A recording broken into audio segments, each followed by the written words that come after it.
Egaa Empire Itoophiyaa har'a haala hamtuu raafama hamtuu keessa jirti jette ati. Empire Itoophiyaa har'aa miti kaleessa miti yoomiyyuu nagaa waaraa qabaatteeti hin beektu. Empire kun bayyanachuuf itti fufuuf jiraachuuf hin dandeessu. Ibidda ramatii hamaa dibamee taa'u dhaloota ganamuu danda'uus miti waraanni bilisummaa Oromoo dhaloonni inni har'aa miseensa qabsaa'otaa godhatee ofitti qabatee yoo jiraatetti akkamitti fudhachuu akka danda'u dhaloota beekutu osoo beekuu kanatti ta'e. TPLF yeroo lammaffaa waraana bilisummaa Oromoo ganee ayyeegaa inni kun Tigraayitti haaraas miti bakkoota biraatti akkasuma haaraa miti. Mootummaan abbaa irree kun namoota nagaa ta'an filallee fi fuqeeraa maaf qal'e naaf deesse beeksummaaf deesse nama kana jedhamee sadarkaa kan Oromiyaa keessatti haati gootaa haati qabsaa'aa abbaan gootaa abbaan qabsaa'aa maatii obboloonni itti ijjeefamantu jira.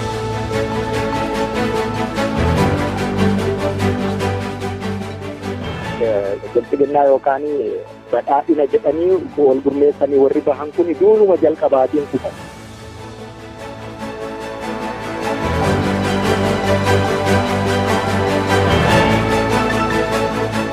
Oromiyaa keessatti kan ta'aa turellee isuma kanatti. Namni baay'ee ajjeefate, namni isaa baay'ee gutate, loon isaa baay'ee jalaa saamame, qabeenyi isaa baay'ee jalaa saamame. Inni kun warraaqota hedduu ta'e Oromiyaa keessatti. Sibiila kaasan malee biyyittii kana keessatti humna qabaatan malee biyyittii kana keessatti hidhatan malee biyyittii kana keessatti qawween of kabachiisan malee kabajaan akka hin jirre.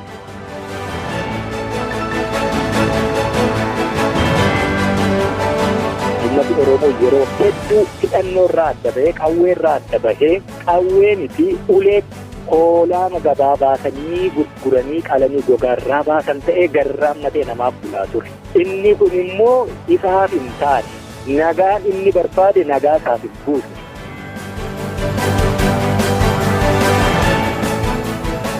Roorroon akkasii kun Tigraay keessatti qofaa miti Oromiyaa keessatti qofaa miti impaayera biyyittii hundumaatti jira har'a. Saboonni bituun biyyittii keessa jiran xixiqqoon illee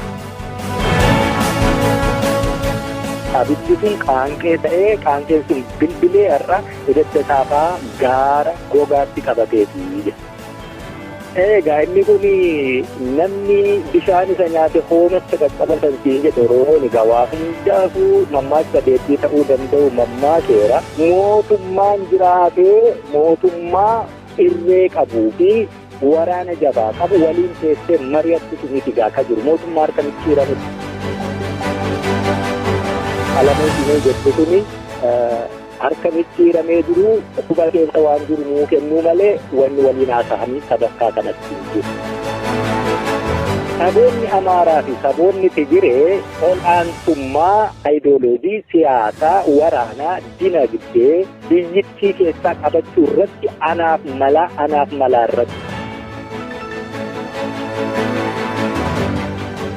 Wallaalummaa isa tokkoof deemnee bakka argamuu hin malletti argamnee wareegama hamaa kaffaluu keenya wallaalummaa cancalli nutti ta'ee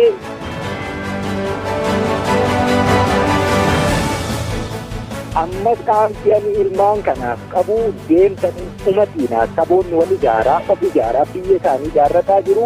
Oromoon abbaan qabdu abbaan absiisiina abbaa jaarmiyaa itisaa tokkotti tolfachuuf deemuuf jirra tolfannees jirra lafa jiraa.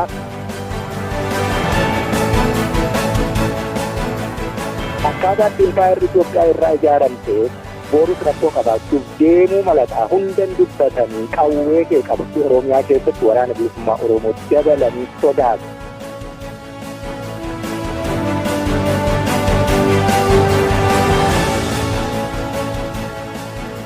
Sichi bukoo hedduutu jira. Qophii nama gaafata. Qawwee keessan fudhatanii lola sin hin laallannin deemiinaa jenna malee lolli kun impaayera Itoophiyaa keessatti Oromoon laallatu. Inni impaayerri Itoophiyaa Oromoon keessa hin jirre immoo ishee akkamiiti?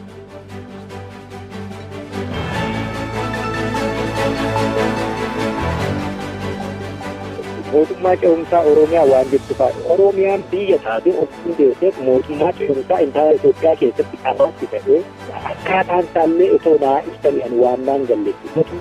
Mootummaa ce'umsaa Oromiyaan biyya hin taaneef of hin dandeenye achitti akkaataa kutanii mootummaa ce'umsaa ijaaran hin beeku. Warri kun yeroo hedduu waraanni bilisummaa Oromoo gufuu nutti ta'e qawwee kaa'uu dide karaa nagaa fixanna. Waraanni bilisummaa Oromoo qawwee kaa'e jennaan gama dippiloomaasiinis yoo ta'e dippiloomaasii akkasii biyya akkasiitti waan akkasii hojjennee wanti himannu hin jirtu. Namoota hedduu waliinis ani kan wal dhabu dippiloomaasii bareedaa har'a biyyoota hedduu waliin waan barbaannu irratti akka biyyatti ta'uu dandeenyutti deemnu irratti waan hojjennu nima hojjenna. Biyya kan jechisiisu yoo namni keessa jiraate uummanni keenya qaanii gabrummaa addunyaa kanarratti hiriyaa hin qabne hamtuu taate jala jira. Haabeela'uu fi uummata lakkoofsisaa gaafa Afrikaa irratti guddatee rakkoo ta'ee yaaddoo itti ta'e lakkoofsaan hir'isuudha kun. Mootummaan abbaa irree kun immoo beela kana dhoksaa akka jiru argiteetta ati. Yuukireen irraatii markabaanii qamadiin fe'amee deema jennaan Abiyyi Ahmed waan jedhe nuti qamadii gargaarsaaf barbaannes hin jiru. Kan isaan akka jedhanii maqaa nu balleessuuf qamadii bara dhufutti foonii meeqa fe'uuf jirra. Uummata keenya beelaan du'aa jiru nama daabboo dhabeesoo daabboon nyaachisiini qamadii biyya alaatti fe'uuf jirraati. Namni kun sammuun isaa nagaa kanatti fakkaatu yeroo hedduu. Dhimmuma Oromoo biyya hambaa jiru yeroo jettu kana qabsoo bilisummaa Oromoo keessatti gumaacha gochuuf keessatti hirmaachuuf mirgas qabaa dirqamas qaba. Garuu qabsoo isarratti rarraatee hin jirtu kana jala muuree beekuu qaba. Yoomiyyuu taanaan kun ejjennaa kiyya hin jijjiiran. Walitti dhufuu didde jarri kun. Jarri kun hattuutti caaltu waan ta'eef saamtuutti caaltu waan ta'eef. Dooktara ofiin jetta dirooniin Oromiyaa balleessuuf jirti. Antii diroon yookaan farra diroonii binnaadhee doolaara 1000 namarraa ta'a. Ani inni haasa'amu saamuufidha. Achi teessanii kana jechuurra qala'aan tokko rasaasni tokko qorichi fireen tokko siniinaan tokko akkaataatti bitamtu maamiin tolchine sila. Hattuutiin immoo hattuuman jedha yoomiyyuu. Ani waan dhuunfaa kiyya irratti miti kan namaa wallabu waan sabaati. Waan sabaa immoo hin nyaattan. Waan sabaa nyaachuu hin dandeessan hin nyaatan nuti.